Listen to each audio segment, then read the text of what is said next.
전능하신 분이십니다. 못하실 것이 없는, 그리고 그 뜻하신 바를 다 이루시는 분이십니다. 그래서 하나님이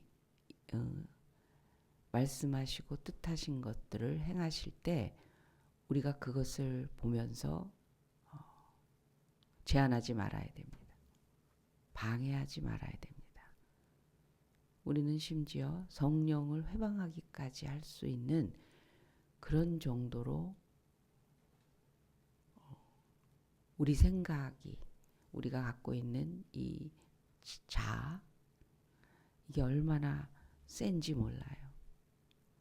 성령 회방죄는 사함을 받지 못하는 죄입니다. 예수 그리스도의 보혈로 인해서 우리는 모든 죄를 사함 받습니다. 그래서 예수님 앞에서 우리는 모든 게 긍정적인 걸로 바뀌어요. 나도 구원받고, 그도 구원받고, 이 사람도 구원받고, 나도 믿고, 그 사람도 믿고, 저기 정말 무식하고 못되고 악했던 그 사람도 믿고. 그래서 우리는 다른 사람들을 전도하거나 다른 사람들에게 하나님을 증거할 때 부정적인 생각 가지고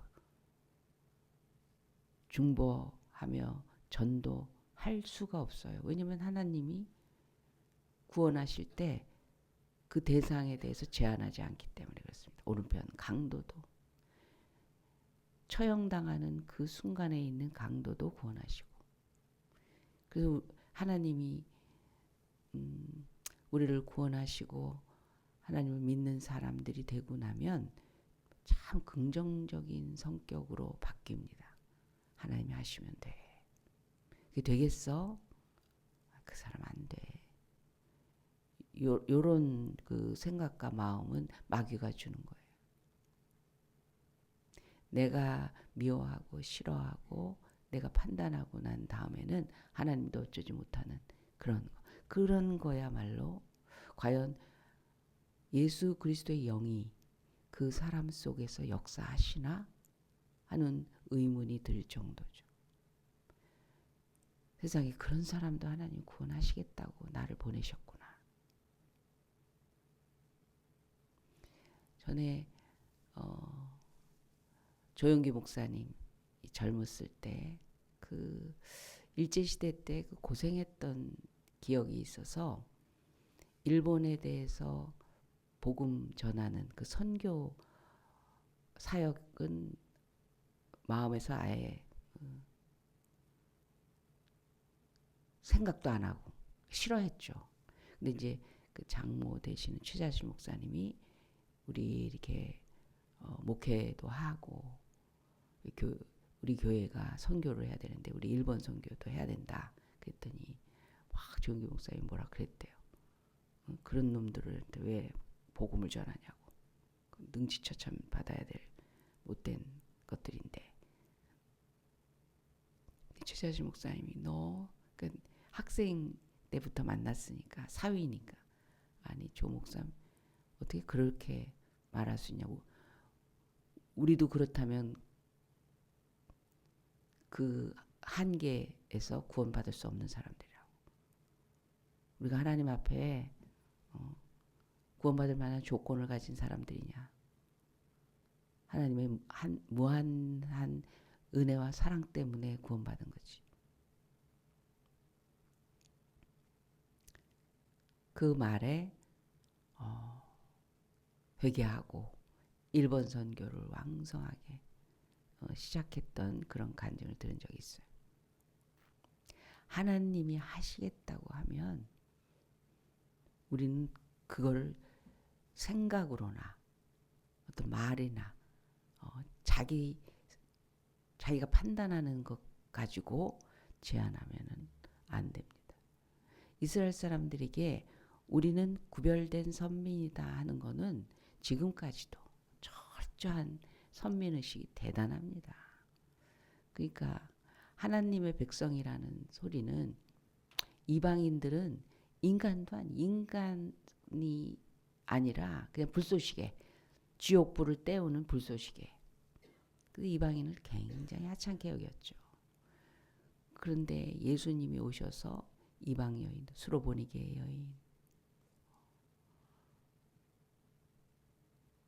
많은 그 백부장, 믿음을 칭찬까지 하시면서 이스라엘에 이만한 사람을 본 적이 없다. 이 정도로 귀하게 대접하시고 소원을 들어주시고 고치시고 다 했었어요. 성령께서 교회를 통해서 하나님의 나라의 일을 역사하실 때, 기도를 응답하시고 하나님의 뜻을 이루어 가실 때 제한받지 않으세요. 제한하면 거기를 떠나셔서 딴 곳으로 딴 사람을 통해서라도 하나님의 뜻은 이루어집니다. 베드로가 정한 시간에 기도하는데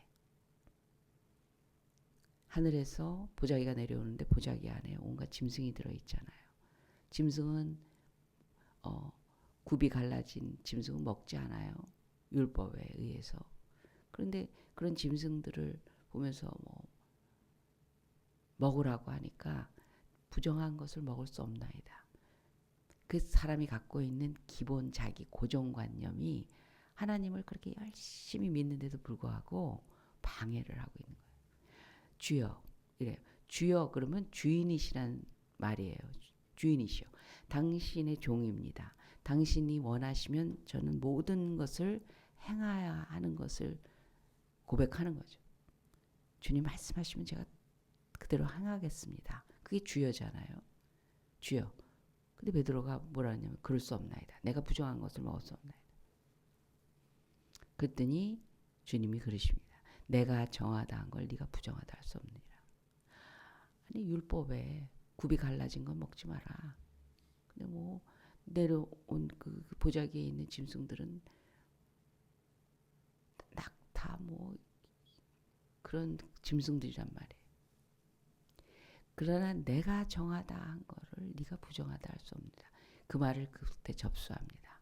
그러면서 어디를 가면 고넬료라는 사람이 있는데 그에게 복음을 전하라. 그러자 바깥에서 똑똑똑 누구십니까? 고넬료라는 사람이 가라 해서 모시러 왔습니다. 즉시예요. 그래서 고넬료에겐 베드로가 올 테니 영접하라고 그러고 베드로에겐 그 환상과 메시지를 주시고 고넬을 만나게 하십니다. 그때 베드로가 깨달았어요. 하나님은 우리에게만 복음을 전하시는 게 아니라 이방, 남, 이웃, 하나님을 전혀 모르는 그런 민족에게도 이 예수 그리스도의 구원의 복음은 증거돼야 될 정도로 구원은 모든 사람에게 지금 베푸시는 하나님의 은혜로구나. 그걸 알아버렸어요. 구원에 대해서만이 아니에요. 하나님이 하시겠다고 하면 저런 사람을 다 써.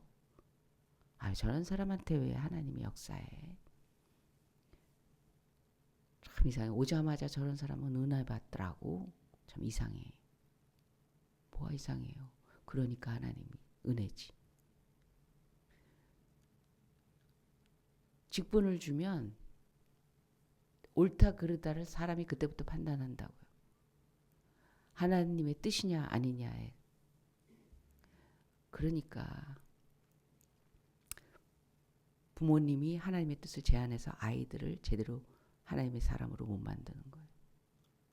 아내가 남편이 아내를 하나님의 뜻인데도 불구하고 그거를 제안을 해요. 하찮게 여기고 불가능하다고 그러고 무시하고 그러면 자기 생각대로 될 거예요. 그러나 그 책임은 하나님 물으실 겁니다. 에스겔서에는 그런 말씀하세요.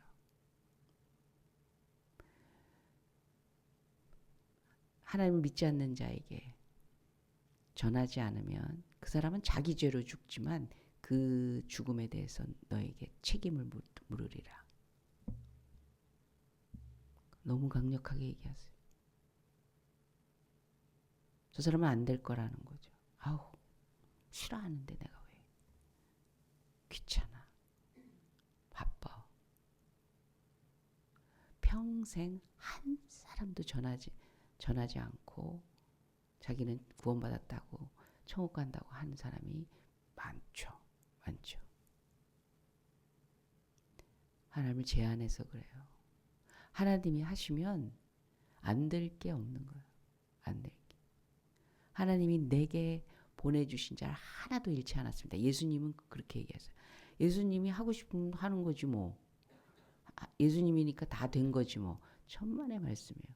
아버지가 내게 주신 자는 내가 하나도 잃지 않았습니다. 그랬어요. 잃지 않고 지키었나이다. 아버지 뜻대로 순종하는데 아버지가 보내신 당연히 예수님이 얼마나 어려운 일을 많이 겪으셨어요. 뭐 죽을 때만 고생하신 게 아니에요. 누명 씌워가며 욕하며 방해하며 그런데도 계속해서 밤에 찾아온 사람은 밤에 전혀 알아보지 못하고 예수님을 알아보지 못하고 설마 뭐 저런 사람이 무슨 구세주겠어? 라고 무시하는 이야기를 들으면서도 그걸 제한하지 않았어요. 그를 보면서도 이스라엘의 의로운 자로다. 칭찬도 하죠. 하나님이 내게 보내신 거에 대해서 제한하자. 하나님이 역사하는 것을 보면서 기대하고 소망하고 기뻐하고 그리고 그걸 위해서 전심으로 헌신하고 될 법한 일에나 내가 투자하지. 되겠어? 저런 사람한테. 아니 하나님이 하시겠다고 하는데도 그렇게 말을 하는 걸 보면서 원하는 대로 될 거라고. 주변은 그득히 모든 일을 제대로 이루지 못하는 답답한 일들로 그득해질 거야. 원하는 대로 해주겠다. 되겠어? 근데 하나님을 믿으면요. 그런 말이 없어져요. 정말 하나님 믿는다면 하나님의 뜻이면. 그러니까 이재철 목사님은 그런 아내들에 대해서 굉장히 평가를 합니다. 왜 본인이 그렇게 겪었기 때문에. 죽고 싶었어요. 나한테 하는 그 꼬락서니는 정말 도망가고 싶고 피하고 싶고 도망도 못 가고 피하도 못 가면 죽어버리고 싶을 정도로 고통을 주는 사람이었다고요. 나쁜 남자였다고. 누가? 자기 남편이. 그 사모님의 입장에서 보면 너무너무 싫었던 괴로운 사람이었던 사람이에요. 그래서 죽으러 가는 거예요. 그런데 하나님은 너는 가서 그를 섬겨라. 전심으로 그를 위해서 인내하고 섬겨라. 기가 막힌 거 아니에요. 왜 선한 성실한 신앙을 가지고 하나님을 이렇게 열심히 순전하게 믿는 나보다 그를 더 사랑하시나이까. 그런 눈물의 고백. 근데 그거는 이 사모님한테는 자기의 서러움과 슬픔과 절망 그거보다 더 큰 게 뭐냐면 하나님의 뜻이에요. 하나님이 섬기라고 하는데 어떻게 하나님 그를 나보다 더 사랑하시나이까. 그러나 주의 뜻이니 제가 돌아가서 그를 섬기겠나이다.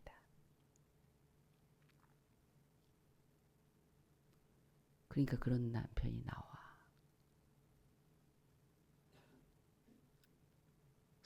그걸 상상이나 했겠어요. 아무리 하나님께서 그를 섬기라 했을지라도 뭔가 될 건가 보다.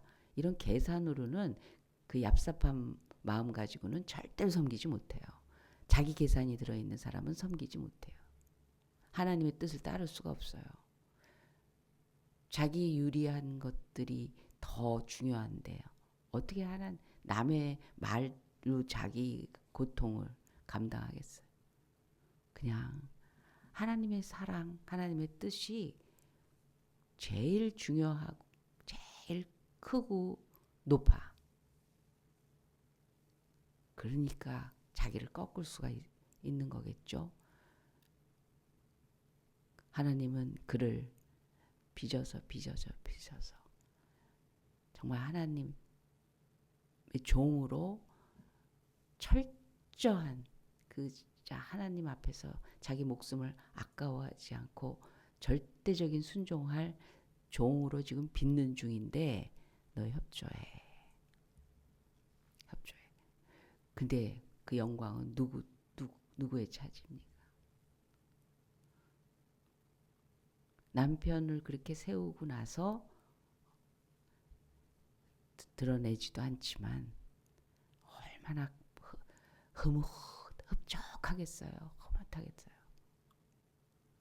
사모님을 얼마나 아끼고 사랑하는데 그냥 고마운 거겠어요.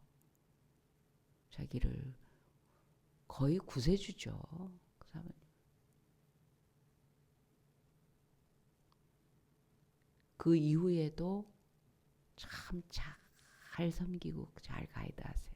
사모님. 위에서 내려다보면서 이끌어주겠다가 아니라 참 위대하죠. 신앙이라는 건 참 위대한 거예요. 하나님이 하시겠다고 하면 모든 게 긍정으로 바뀌는 거예요. 그 긍정 때문에 나는 어떻게 보면 더 낮아져야 되고 약한 채로 감당해야 되고 그럴지 몰라요. 그러나 하나님의 뜻이 완성된 날, 그 완성이 되며 그것에 따라서 하나님 앞에 순종한 사람은 정말 영광 할렐루야. 베드로가 고넬료를 통해서 바울이 이방 사람들에게 전하러 다니는 거가 굉장히 큰 문제요 이슈가 됐었는데 그 당시 그거를 베드로가 정확하게 하나님은 이방인들에게도 성령을 물 붓듯이 합디다. 베드로 말이라면 뭐 만사 오케이죠. 그 당시에 바울이 복음을 전하는 일에 굉장히 많은 방해가 있는데 그거를 한 방에 정리를 해버린 사람이 베드로예요. 왜냐하면 고넬료 사건 때문에. 유대인들에게 이방인은 사람도 아니었다고요. 복음을 왜 그 사람들에게 전해? 그래서 탄압받고 예루살렘 교인들이 다 흩어졌을 때 사방팔방으로 흩어지면서 자기네들끼리 회당을 만들어서 말하자면 신앙을 유지하는 사람들이었죠. 바울은 그 회당에 가서 유대인들을 먼저 만난 다음에 그 지역을 전부 복음화합니다. 그래서 교회를 세워갑니다. 이방인의 사도라는 걸 누가 정한 거예요? 아무도 몰라. 예수님을 만난 적도 없는 사람이 무슨 지가 사도야. 다들 얼마나 많이 오해하고 바울을 아주 이단 괴수처럼 여기고 그런 소문으로 참 많이 방해받았죠. 근데 예루살렘에 너 와라. 바울이 갔을 때 그리고 베드로가 바울의 사역에 대해서 도장을 찍어줍니다. 그게 그런 거고 저런 거고 글쎄 지켜봐야 되고 뭐 어째야 되고 하나님의 뜻에 대해서 활짝 열린 사람들은요. 그런 차별, 인간적인 제도, 사회적인 풍습 그게 전혀 문제가 되지 않아요. 예수님이 그랬듯이 여자랑 같이 대화도 나누시고 이방 여자랑 사마리아 여자랑 대화도 나누시고 제자들조차도 예수님이 왜 저러시지? 이렇게 이해가 안 됐었거든요. 관습적으로 그거는 받아들여지지 않는 일이었기 때문에 그 시대. 근데 그걸 뛰어넘어요. 길거리에 정말 돌에 맞아 죽을 뻔한 가늠한 현장에 잡힌 여자에게도 구원을 얘기하시고, 사케오처럼 수전노 민족의 그 원한을 사고 있는 사람들, 내가 니네 집에 가서 너랑 같이 시간을 보내겠다고 하시고, 하나님이 하시겠다고 하는 하나님에게 열린 그런 마음을 귀하게 보는 거죠. 하나님 하시는구나. 그럼 자기도 분명히 오해가 될 거고 누명이 씌워질 거고 그것 때문에 불편해질 거고 그걸 문제 삼지 않아요. 과연 하나님은 제한하시지 않고 결국 그걸 통해서 하나님 나라의 일이, 이 복음이 얼마나 강력한 능력인가. 사람을 막 변화시키고 그 사람도 하나님의 사람으로 주를 위해서 살겠다고 하는 종이 되고 막 엄청난 변화들이 막 일어나는 걸 보고 하나님이 하시면 되는구나. 그래서요, 이렇게 보면 참 하나님 나라 내 그 진리는 참 신비로운 게 정말 하나님을 믿는지 아닌지를 묘한 데서 나타나요. 평소에 누구보다도 더 성실하고 정상적이고 건강하고 바르고 그런 사람들 속에도 하나님보다 자기가 더 강한 높은 그런 생각으로 살아가는 사람인 걸 드러내실 때 못난 사람을 통해서 드러내신다. 성경 말씀 자체가 그래요. 이 세상에 정말 지혜 없는 자를, 지혜 없다 하는 자를 통해서 지혜 있다 하는 자를 심판하신다는 거예요. 똑똑한데 하나님을 제한을 해. 그런 똑똑이가 아닌 사람이 하나님한테 붙들려서 하나님의 진리 되심을 증거한다는 거예요. 베드로가 잡혀 들어갔어요. 바울도 그랬고 똑같은 말을 합니다. 너 이제부터 복음 전하지 마라. 사람들이 고발해갖고 재판 받게 됐으니까 소란스럽게 하는 자, 뭐 이런 말도 했습니다. 저런 짓을 했습니다. 근데 다 누명이거든요. 근데 가만히 보니까 그냥 뭐 어떤 뭐 누구를 자꾸 얘기하고 돌아다니는데 그것 때문에 이렇게 소란스러워. 그럼 야, 너 그 예수라는 그 사람 얘기 좀 하지 말고 사람들 앞에서 그렇게 떠들지 마라. 얘기했더니 내가 사람 앞에서 하나님 말씀 듣는 게 옳으냐 사람 말씀 듣는 게 옳으냐. 저가 본래 학문이 없는 자인 걸 아는데 저렇게 담대하게 똑똑하게 말하는 걸 보고 사람들이 놀래더라 그러잖아. 그 최고의 그 지성인들 앞에서 담대하게 얘기할 때 보면 틀린 말을 안 하거든요. 너무 기가 막히게 말하거든요.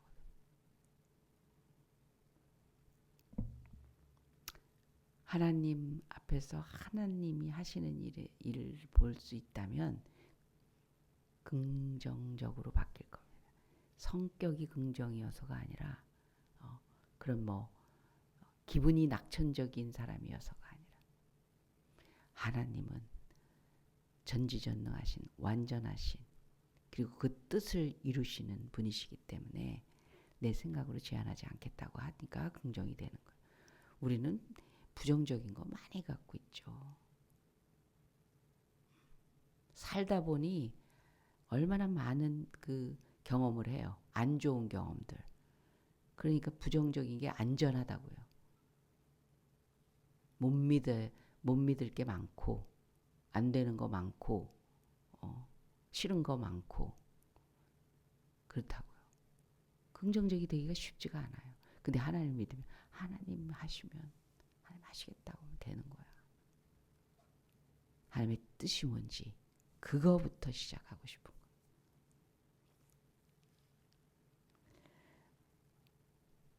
우리는 그래서 복음을 부끄러워하지 않습니다. 사람들이 어떤 식으로 빈정거리고 무시하고 싫어하고 거절한다 할지라도 우리한테는 이 복음이 절대로 부끄러운 일이 아닙니다. 하나님이 그러니까 몰라서 저래 이렇게 되는 저 사람 정말 얼마나 강한지 몰라. 몰라서 그러는 거지. 저 사람도 저런 사람이 하나님 믿으면 진짜 꼬꾸라져서 그냥 하나님 위해서 목숨 걸고 살 사람이야. 하나님이 하시면 이렇게 바뀌게 되죠. 복음을 부끄러워하지 않습니다. 거침없는 능력이 됩니다. 내 안에 하나님이 계시기에 나에게 전지전능하신 절대자가 계시기에 내가 세상을 살아가면서 이런 일 저런 일 이런 사람 저런 사람 만났을 때 누가 나를 뭐라고 하나. 사람 눈치 보면서 살아가는 사람이 아니라 하나님의 뜻이면 될 줄 믿고 하나님 원하시는 뜻에 제가 순종하며 나아가겠습니다. 그런 자세로 살아가는 사람에게 전지전능하신 하나님이 역사하십니다. 기도하겠습니다. 하나님 아버지, 하나님 안에서 하나님의 뜻을 따라 오늘도 살아가는 믿음의 사람 되어 이 복음의 능력이 땅끝까지 증거되고 수많은 사람들이 구원의 자리에 하나님의 믿음 가지고 살아가는 천국 백성 만드는 그 하나님의 일에 동참하며 살겠습니다. 주님 저희들을 사용하시고 뜻을 이루시는 도구가 되어 주님의 영광의 그날 함께 영광 영광 할렐루야를 외치는 저희들 되게 하여 주시옵소서. 감사하며 예수님의 이름으로 기도합니다. 아멘. 주여 잠창하십니다. 주여 주여.